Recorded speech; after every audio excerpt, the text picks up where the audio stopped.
Bienvenidos a este nuevo CardioTV, donde vamos a discutir un subestudio del estudio Paradigm, que yo creo va a ser muy interesante, sobre los resultados de los cuestionarios de calidad de vida en la población del estudio Paradigm, sacubitril/valsartán frente a enalapril. Para ello me acompañan unos profesionales excelentes, el doctor Alfonso Valle, cardiólogo que todos conocéis, jefe de servicio de cardiología del Hospital de Denia. Bienvenido, Alfonso. Hola, bueno. El doctor Ignacio Moncada. Ignacio es el jefe de urología del Hospital Universitario La Zarzuela. Bienvenido, Ignacio. Hola, muchas gracias. Y el doctor Domingo Marzal, que es cardiólogo del Hospital Virgen del Mar. Bienvenido, Domingo. Gracias. Bueno, sin más, yo creo que todos habéis leído esta publicación. Es una publicación del JAMA donde se especifica un poco cómo ha sido este subestudio, que básicamente es un estudio prospectivo dentro del Paradigm, en el que se van pasando cuestionarios de calidad de vida en las visitas de los pacientes y digamos que el objetivo principal de este subestudio es el análisis de estos resultados de calidad de vida en el mes 8, aunque se analizan en el resto de los meses. Y quizás un poco para hablar un poco de la metodología y todo eso, yo creo que poneros, como veis en la diapositiva, datos sobre lo que es el cuestionario de Kansas City, que sabéis que tiene unos ítems que se valoran diferentes tipos de actividades, desde actividades de la vida cotidiana, actividades sociales, actividad sexual, y sí, yo creo que es muy interesante, y es lo que vamos a discutir ahora, cómo ha sido la variación, la mejoría o la no mejoría de esas actividades en los dos grupos, tanto de enalapril como de sacubitril/valsartán. Y para ello yo creo que es importante repasar un poco, Alfonso, las características de la población basal de este estudio. En este subestudio se seleccionan 7.618 pacientes, que son los que tenemos recogidos la puntuación del Kansas en la visita basal. Que recordar un poco, el Kansas son 23 preguntas, hay una parte de esfera social, una parte de esfera física, y el resultado es la media de esas dos esferas, ¿no? La puntuación del Kansas, se divide de esos 7.600 pacientes en 4 cuartiles. El primer cuartil son los de peor calidad de vida y el cuarto cuartil los que mejor calidad de vida tienen.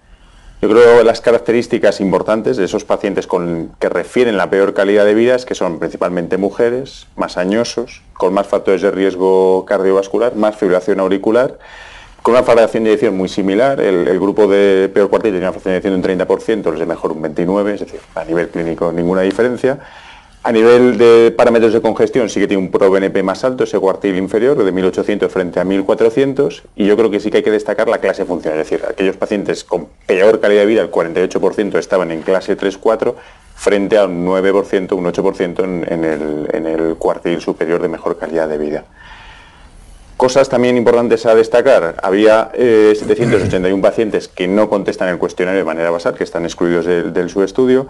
Estos pacientes, el 84% era por un problema de idioma, no tenían el entendido en su idioma, principalmente asiáticos y jóvenes, y como bien decías, se compara con los resultados a los 8 meses. Hay una parte de esa población que tampoco contesta a los 8 meses, y al contrario que lo que ocurre en la situación basal, son pacientes de más edad, con peor clase funcional, con más probabilidad de ingreso por insuficiencia cardíaca y con menos uso de sacubitril.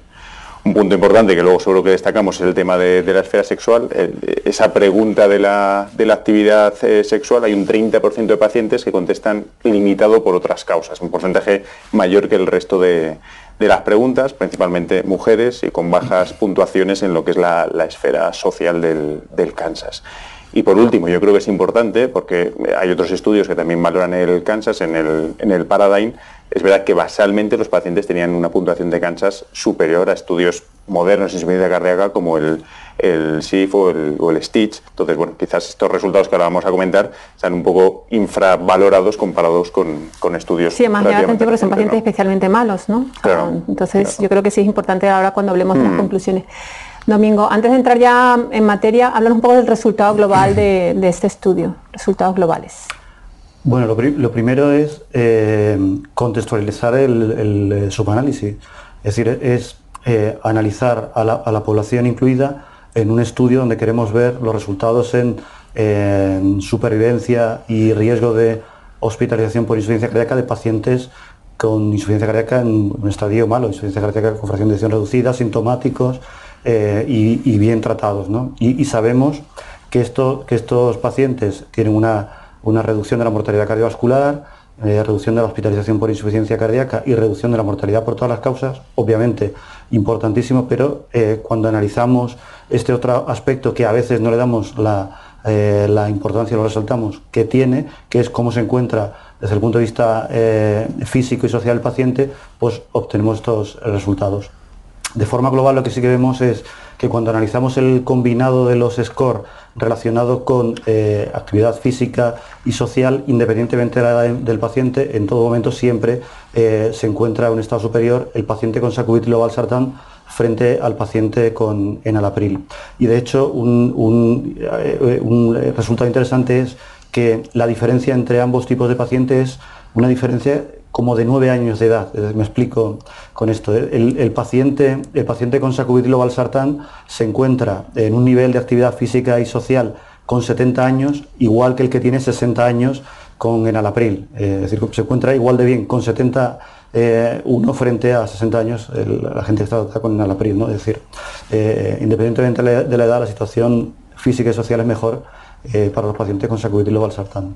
Hilando con lo que dice Domingo, yo creo que también es importante discutir los datos del estudio del registro danés publicado recientemente en mayo sobre lo importante, ¿no?, de parámetros como la ansiedad o la depresión sobre el impacto en la mortalidad al año del alta de los pacientes, y qué poco caso le hacemos a esto, a los estados de ánimos de nuestros pacientes, ¿no? Quizás probablemente mucho más importante en las enfermedades crónicas, y seguramente tú, Ignacio, en tu consulta probablemente ves muchos pacientes con enfermedad crónica que acude por disfunción sexual.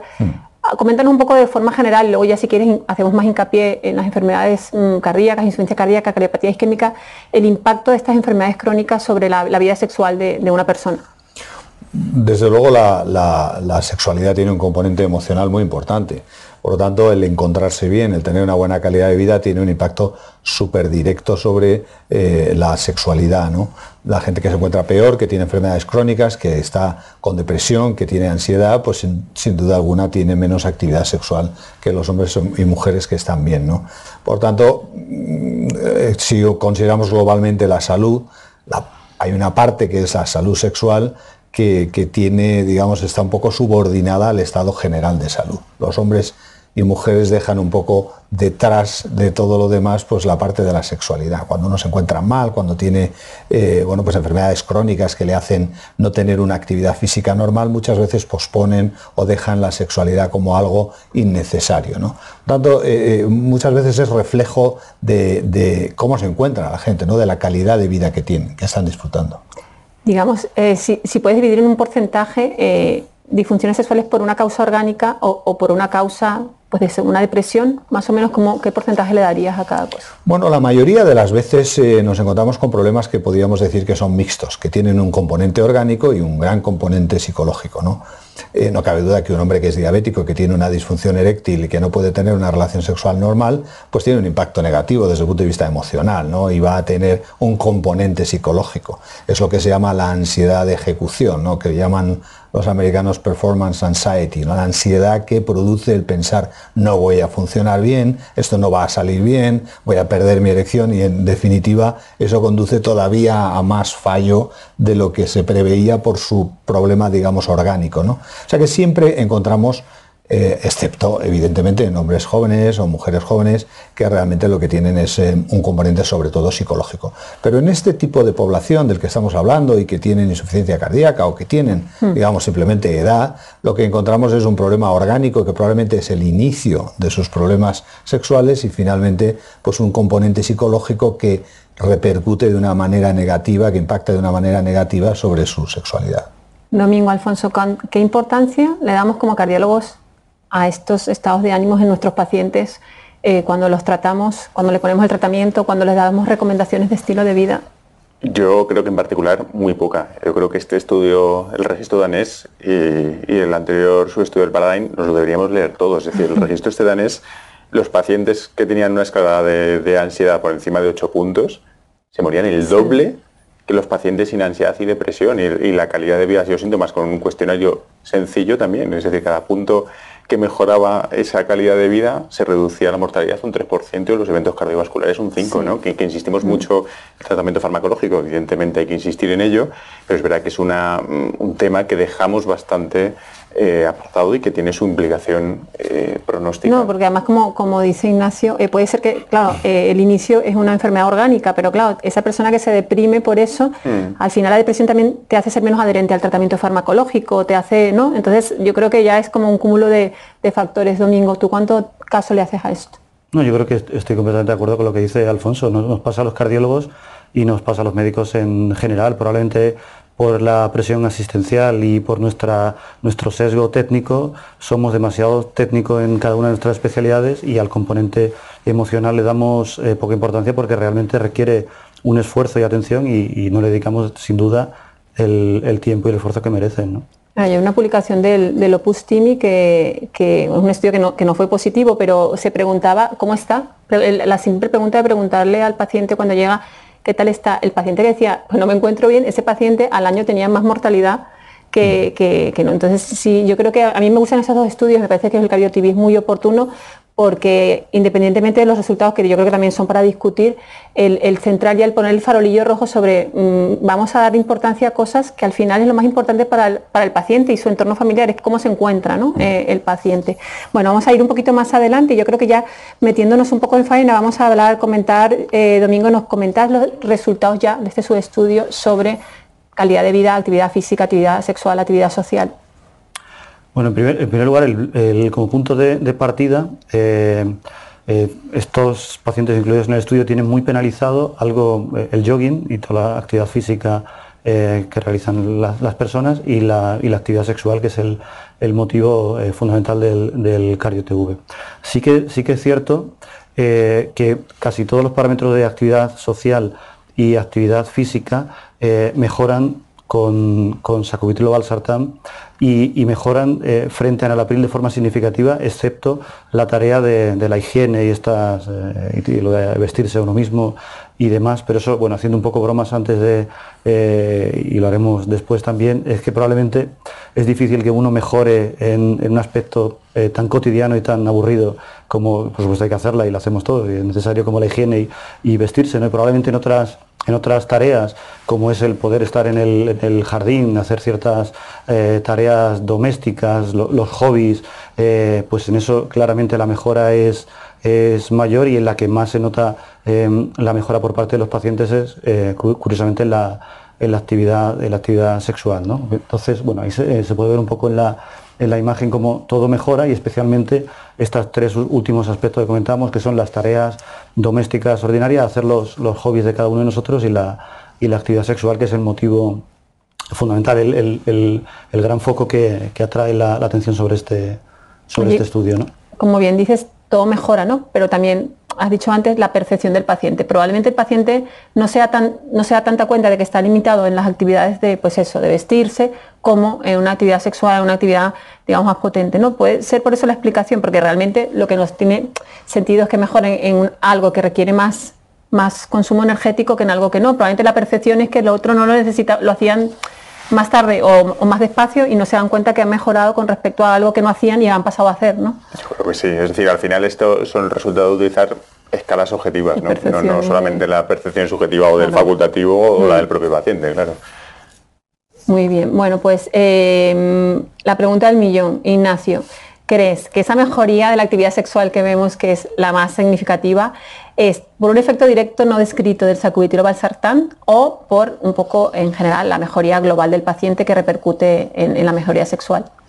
Bueno, yo creo que efectivamente no hay demostrado que haya un efecto directo, y que seguramente es por la mejoría de todos los aspectos de calidad de vida que se ven, ¿no? Es decir, realmente al mejorar todos los aspectos de ser más capaz de subir un piso de escaleras o 2 pisos, siempre se ha dicho, por cierto, que la actividad sexual equivaldría a subir 2 pisos de escaleras, ¿no?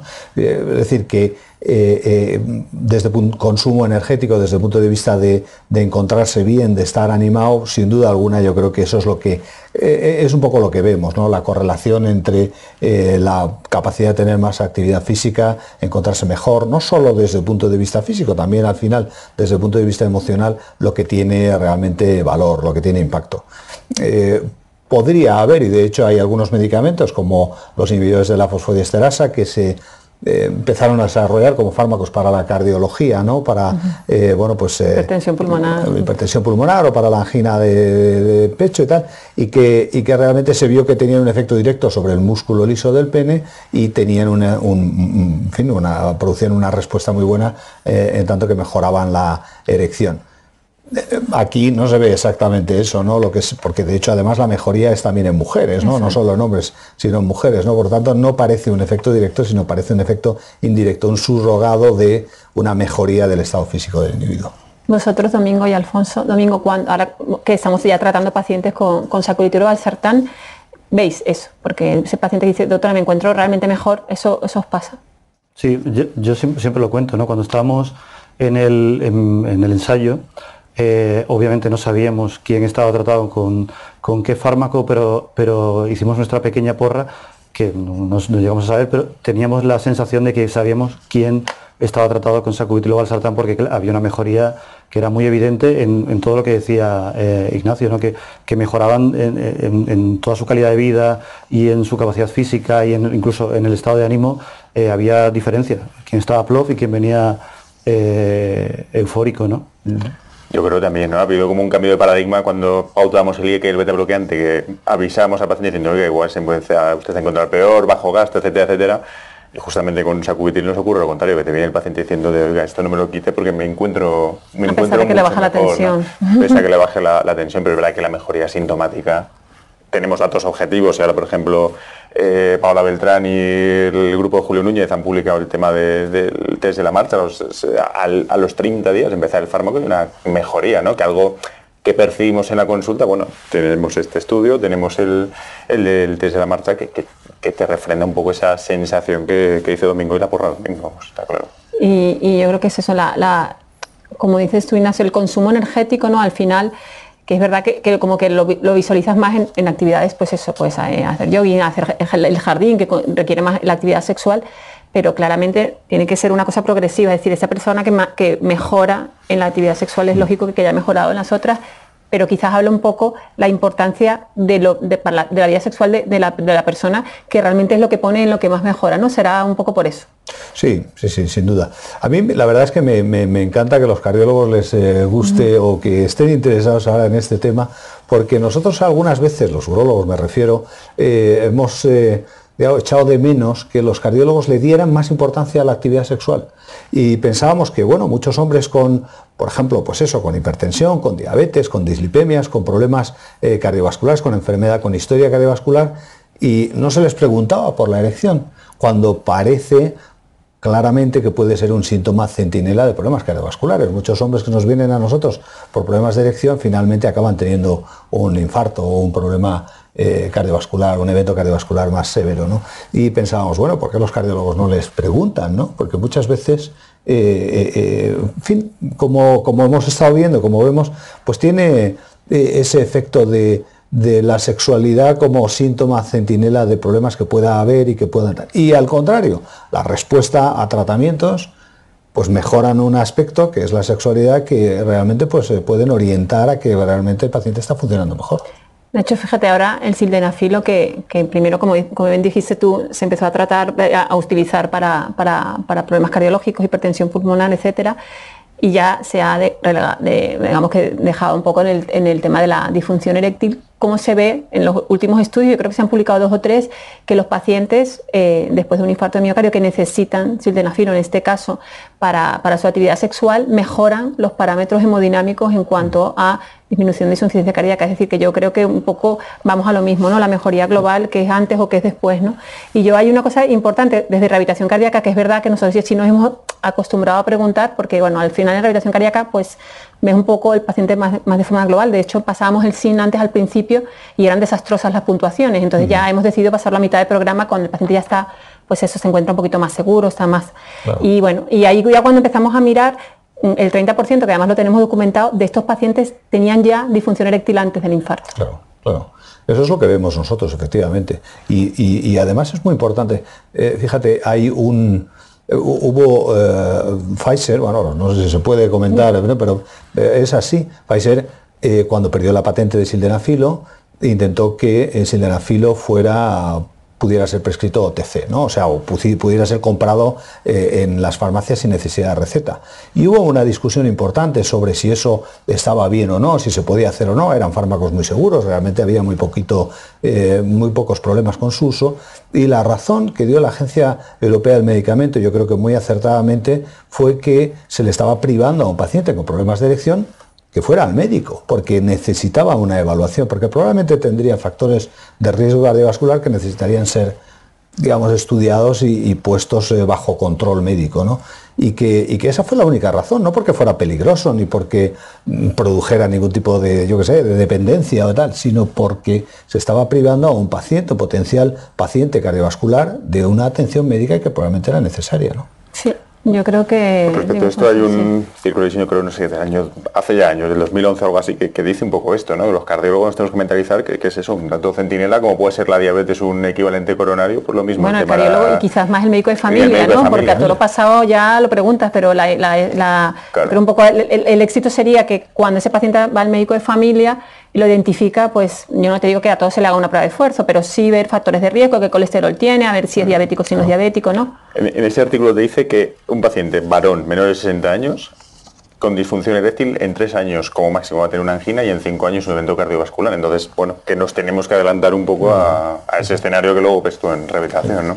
Y luego, además de lo que dicen Ignacio y Alfonso, de que sea una llamada de atención, es que lo que es terrible, lo comenta el estudio, es que la mitad de los pacientes con insuficiencia cardíaca dejan de tener ningún tipo de relación sexual, un aspecto tan importante para la vida de las personas, y teniendo en cuenta que aquí están incluidos personas que tienen 64 años de media, y que no reparemos en ese problema tan importante y vayamos solamente a lo técnico, pues yo creo que es algo a cumplir, ¿no? Y perdona, no solo las personas, en las parejas, porque muchas veces no es solo el individuo que tiene el problema, es su pareja que también sufre las consecuencias, digamos, de esa situación. Por tanto, se multiplica el efecto, tanto en un lado como en el otro, ¿no?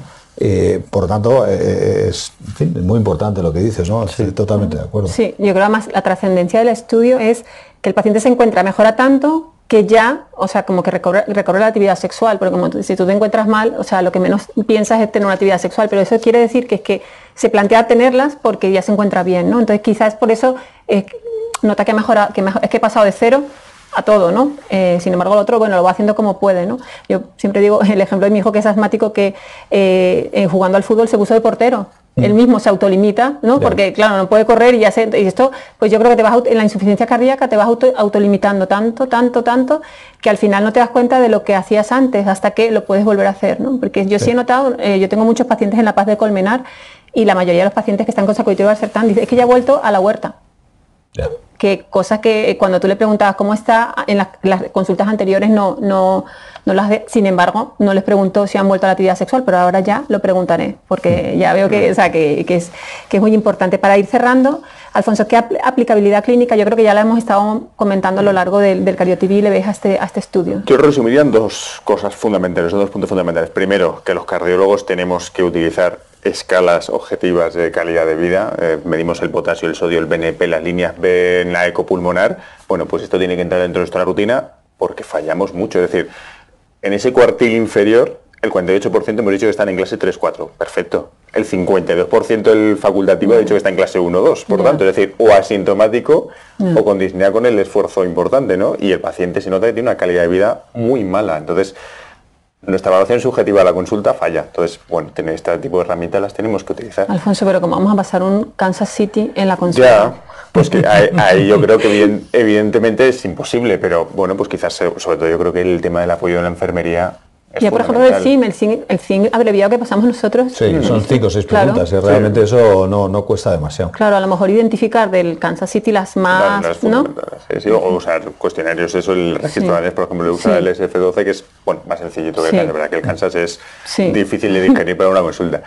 Y la segunda conclusión, el segundo punto práctico, es decir, a día de hoy tenemos un fármaco como sacubitril valsartán con su beneficio pronóstico indudable en el Paradigm, y que además, junto a la pata pronóstica, tenemos la pata de la mejoría de los síntomas, ¿no? Y bueno, dentro de lo que es toda la farmacopea que hay en insuficiencia cardíaca, salvo la Resincro, con lo que implica un implante de un dispositivo, no hay ni un fármaco que tenga esas cifras de beneficio pronóstico y beneficio sintomático, con lo cual, bueno, el paciente indicado está claro que vamos a tener un beneficio en las dos esferas, ¿no?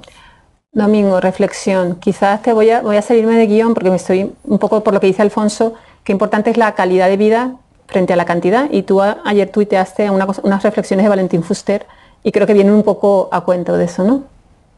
Sí, bueno, Valentín, que es un hombre sabio, y yo lo leo como hombre sabio que es, él dice que el corazón marca un poco el tiempo de vida, ¿no? Y el cerebro marca la calidad de nuestra vida, ¿no? Para mí, un poco, continuando con lo que decía Alfonso, el estudio me parece importantísimo. Obviamente el estudio que tiene glamour es el Paradigm, cuando sale publicado hace unos años, porque es una enfermedad tan prevalente y que sabemos que hace que se mueran nuestros pacientes más que con la inmensa mayoría de tipos de cáncer, pues un fármaco que consigue mejorar la supervivencia, pues sin duda es importantísimo. Pero desde el momento en que vemos al paciente hasta que se muere, lo que hacemos con este tratamiento es empujar un poquito más allá el día de la muerte. Y tanto si se muere de forma súbita como si se muere por fallo final de insuficiencia cardíaca, desde el momento del diagnóstico hasta su muerte, lo que le ocurre a ese paciente es que vive, está vivo. Y a lo mejor al paciente le importa más cómo vive que cuánto va a vivir. Nuestra obsesión es alargar el tiempo de vida, pero nos importa poco lo que ocurre en medio, que al fin y al cabo es poder estar con su nieto, ir al jardín a cortar 3 flores, el de colmenar, ir a la huerta, tener relaciones con tu pareja, sea tu mujer o tu marido, y por tanto este estudio es para mí importantísimo. Ignacio. Bueno, yo estoy de acuerdo con lo que se ha dicho, ¿no? Yo creo que ese mejoría en las funciones de calidad de vida que se tienen, los hobbies, correr, visitar a la familia, caminar, etcétera, tienen enorme importancia. Y bueno, pues una muestra más de esa mejoría de calidad de vida pues es la mejoría de la función sexual, ¿no? Que no cabe duda que tiene un impacto súper positivo en la calidad de vida de los hombres. Funcionar sexualmente, a los hombres y las mujeres, sin duda alguna, funcionar sexualmente pues es síntoma de que uno se encuentra bien y que se encuentra mejor y que bueno, pues se puede permitir, digamos, el lujo de tener una vida sexual más normal, ¿no? Muy bien, pues muchísimas gracias a los tres. Y nos despedimos. Bueno, yo creo que ha sido bastante ameno y de forma muy práctica todo lo que hemos discutido aquí. Así que nada, tenéis la publicación en la diapositiva por si no la habéis leído para que la leáis. Y os invito al próximo Cardio TV, que seguro que tendremos algún otro tema interesante para discutir. Muchas gracias.